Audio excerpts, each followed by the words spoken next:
Make your day right. Gilly Bonny Online TV. Kupata habari mpya na kwa haraka kila siku, usisahau kusubscribe kisha like na comment. Gilly Bonny Online TV. Habari za asubuhi. Nimewekeni hapa ili niweze kukupeni taarifa zinazohusiana na shughuli zetu za polisi kwa kipindi hiki. Shughuli hizo ikiwa ni pamoja na majukumu yetu ya msingi ya jeshi la polisi ambayo ni pamoja na kulinda maisha ya raia na mali zao, lakini pia kuhakikisha hali ya usalama wa nchi unaimarika na unakuwa sawa wakati wote. Kwanza nichukue fursa hii kupongezeni ndugu zangu waandishi wa habari kwa mchango mkubwa ambao mnalipa jeshi la polisi kwa kushirikiana na sisi katika dhana nzima ya kukabiliana na uhalifu popote hapa nchini. Mmekuwa mkitoa taarifa ambazo zinatusaidia kuelimisha wananchi madhara ya uhalifu na hivyo kuuchukia uhalifu. Na kwa sababu hizo basi wananchi wamekuwa wakitupa ushirikiano mkubwa kutokana na taarifa mbalimbali ambazo nyie mmekuwa mkiwapa. Kwa ujumla hali ya usalama nchini imeendelea kuimarika. Makosa ya jinai lakini pia makosa ya usalama barabarani yameendelea kupungua kwa kiasi kikubwa. Kwa kipindi cha kuanzia mwezi wa 4 mpaka mwezi wa 6 kwa mfano, kwa upande wa makosa ya jinai yameweza kupungua kwa kiwango cha 1% ukilinganisha na kipindi kama hicho kwa mwaka jana. Mwaka jana kulikuwa na matukio 141,847, lakini kwa mwaka huu kuna matukio 140,385. Kwa hali hiyo kuna upungufu wa matukio kwa 1%. Kwa upande wa makosa ya usalama barabarani, nako makosa yameendelea kupungua kwa kiwango kikubwa.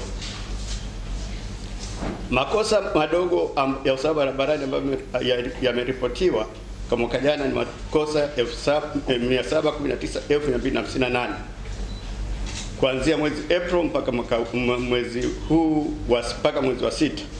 Lakini kwa kipindi hicho mwaka huu kuna matukio 640,528.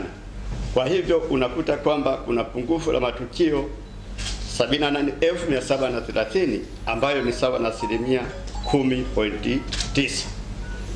Kama nilivyosema kwamba upungufu huu unachangiwa sana na wadau mbalimbali ikiwa ni pamoja na nyie wanahabari, kwa sababu mmekuwa mkitoa taarifa mbalimbali na elimu mbalimbali ambazo zimekuwa zikiwafundisha madereva, lakini pia raia kuhusu namna ya kuepuka makosa mbalimbali ya kihalifu, lakini pia makosa ya barabarani. Yapo mafanikio ambayo jeshi la polisi limeyapata kwa kipindi cha kuanzia mwezi April mpaka mwezi Juni mwaka 2019. Kumepatikana silaha za aina mbalimbali. Tunazo bunduki 77 ambazo zimekamatwa pamoja na risasi 5. Lakini pia watumia 64 wamekamatwa kutokana na silaha pamoja na risasi hizo, ambazo kwa mchanganuo wa aina ya silaha ni kama ifuatavyo. Tumekamatwa shotgun 2, pistol ziko 9, rifle ziko 3, lakini pia gobore ziko 63. Pia tumepata mafanikio ya kukamata kwa madawa aina mbalimbali ya kulevya, ikiwa ni pamoja na mirungi na bangi ambayo jumla ya kilo 6,446 na gramu 132 za bangi zimekamatwa kwa kipindi hicho cha mwezi April mpaka Juni mwaka huu 2019, ambapo pia watumiwa 2,085 wamekamatwa kuhusiana na kiasi hicho cha madawa ya kulevya nilichokitaja.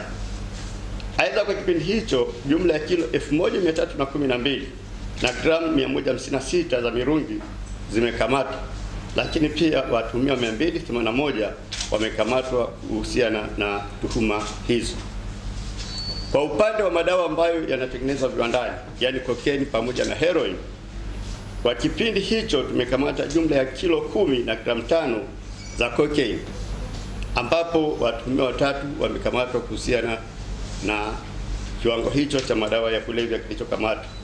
Lakini pia kimekamatwa kilo 22 na gramu 429 za heroin, ambapo pia watuhumiwa 173 wamekamatwa kuhusiana na kuhusika na madawa hayo aina ya heroin. Pia jeshi la polisi lilifanikiwa kukamata nyara mbalimbali za serikali kwa kipindi hicho, ambako jumla ya nyara za wanyama mbalimbali 899 zimekamatwa, ambazo zina thamani ya shilingi bilioni 1,104,062,017. Jumla ya watuhumiwa waliokamatwa kuhusiana na tuhuma hizo ni 267. Nyara hizo za serikali ambazo zimekamatwa ni pamoja na hizi zifuatazo: kuna ngozi za chui 2, kuna ngozi za simba 2, vipande vya meno ya tembo viko 551, lakini kuna twiga 2 pamoja na nyati 1.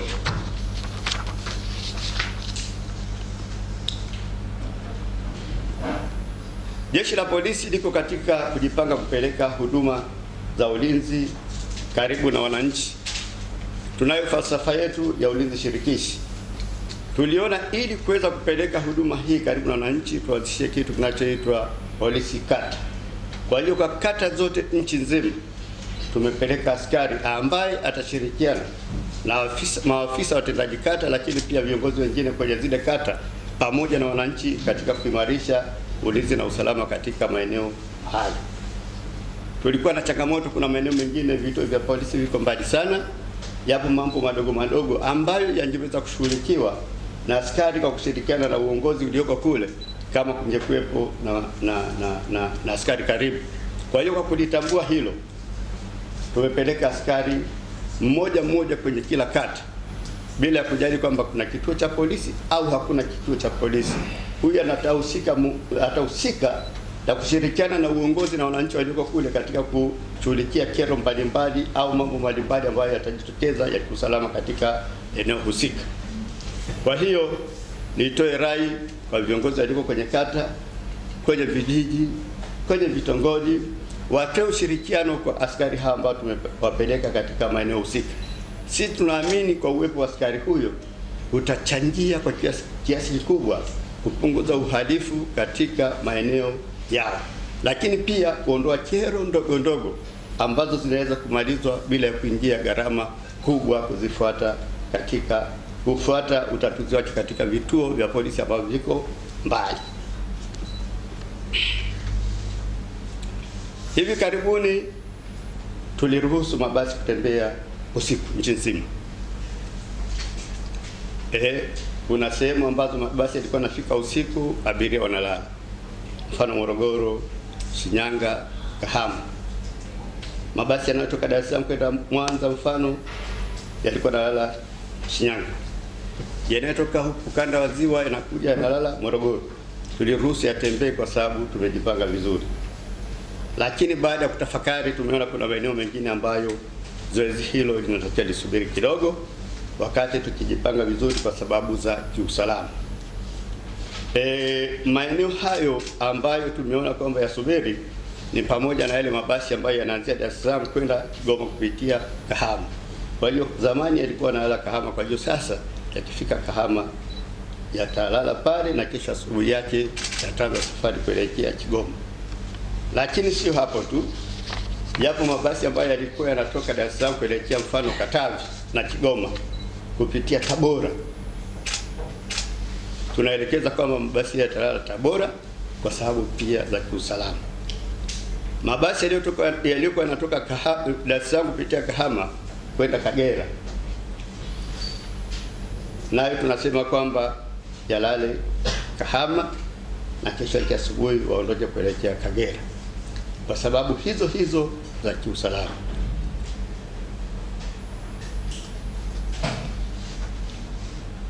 Lakini pia yapo mabasi ambayo yalikuwa yanafika Tabora yanaenda kwenye wilaya za ndani, yale yanafika usiku mwingi, nayo tunasema yabaki walale Tabora na kesho kuanza safari kuelekea huko kwenye wilaya za mbali au maeneo mengine ambayo ni mbali. Tumeamua kufanya maamuzi haya kwa sababu za kiusalama.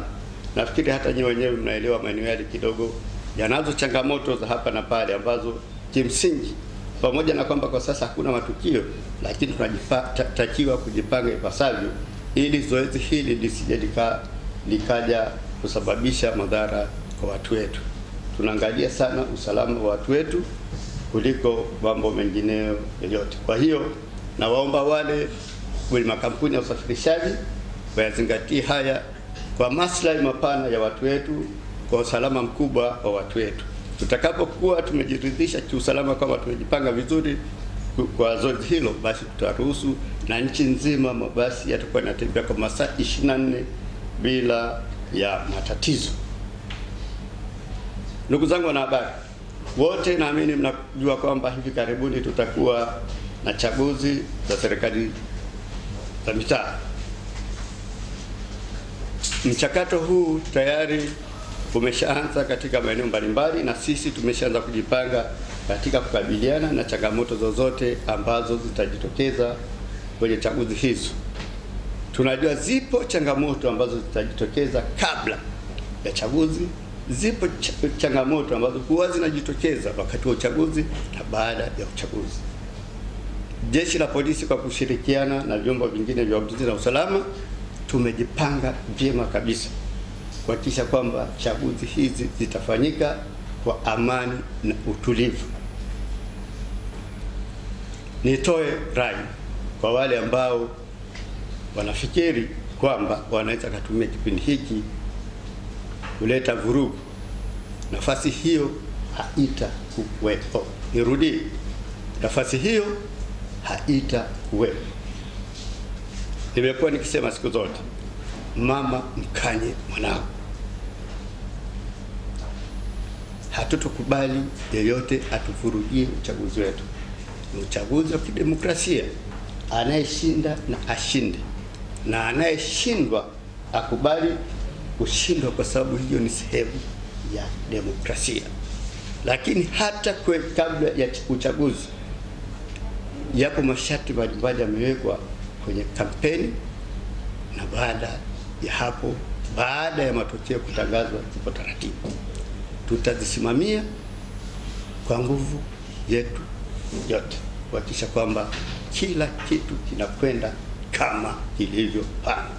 Yaani watu wanatii sheria bila ya kushurutishwa, na ambaye hatatii sheria bila ya kushurutishwa, basi atashurutishwa kutii sheria.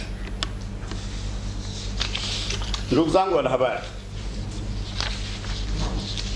tunatambua kwamba kuanzia Jumatano tutaanza kuwa na ugeni mkubwa kwenye nchi yetu kutokana na mkutano mkubwa wa viongozi wakuu wa Jumuiya ya Maendeleo wa nchi zilizoko kusini mwa bara la Afrika, yani SADC.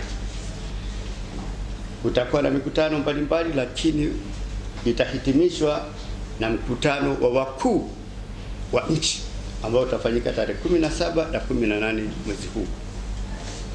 Jeshi la Polisi pia kwa kushirikiana na vyombo vingine vya ulinzi na usalama tunawahakikishia wananchi kwamba tuko vizuri kuhakikisha kwamba ugeni huu mkubwa ambao ni fursa kwetu utafanyika kwa amani na utulivu. Wote watakao kuja kuhudhuria mkutano huo, lakini pia kushiriki kwenye mkutano huo kwa njia moja au nyingine, wanafika salamu na wanaondoka salama. Tumeshaanzisha operation katika maeneo mbalimbali kuhakikisha kwamba hali ya jiji la Dar es Salaam kwa mfano inakuwa salama, lakini mikoa pia inayopakana na Dar es Salaam inakuwa salama, na nchi yote kwa ujumla inakuwa salama. Nitume ujumbe kwa vibaka kwamba kama wanafikiri hiki ni kipindi cha kujipatia, watajikuta wako sehemu ambayo hawakuitegemea. Watafute shughuli halali za kufanya wakati huu, na si kujipanga kuja kujipatia kipato kwa njia isiyo halali, kwa sababu wataishia mdomoni mwa simba. Ole wao watakao jaribu, maana tumejipanga vizuri. Lakini nitoe rai kwa wananchi kuendelea kushirikiana na jeshi lao la polisi kwa kutoa taarifa mbalimbali za matishio ya kihalifu au taarifa zozote za uhalifu na wahalifu, nasi tunaahidi kwamba tutazifanyia kazi kwa uharaka sana ili amani na utulivu ya nchi yetu iendelee kutamalaki. Baada ya kuyasema hayo, naomba tena niendelee kushukuruni ndugu zangu waandishi wa habari, kwa sababu kalamu zenu ndizo zinazoifanya hii nchi iendelee kuwa salama. Taarifa zenu sahihi. Make your day right. Gilly Bonny Online TV. Kupata habari mpya na kwa haraka kila siku, usisahau kusubscribe na kubonyeza button ya notification.